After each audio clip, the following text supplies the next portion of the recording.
ও আচ্ছা cardiac orifice like 2.5 centimetre from the medial line. হ্যাঁ হ্যাঁ হ্যাঁ, চারু তো কিডনিতে ওগুলোই বলছে। হ্যাঁ, এটা অ্যানাটমিক্যাল পজিশন এটাই। So that the cardiac orifice lies 2.5 centimeter lateral to the medial line, and the pyloric orifice lies 1.25 centimeter to the right of the transpyloric medial line.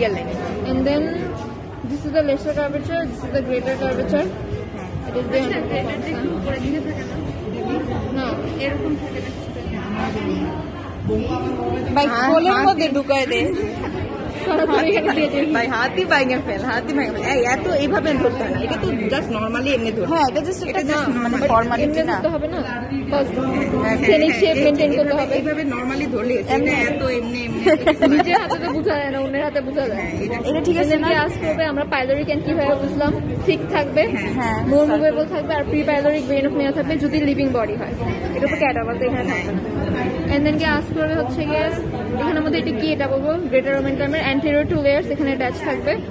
And then হচ্ছে গিয়ে এখানের মধ্যে বলবে যে ইনসিসিউর অ্যাঙ্গুলারিসটা দেখাতে, এখানে আঙ্গুল দিব।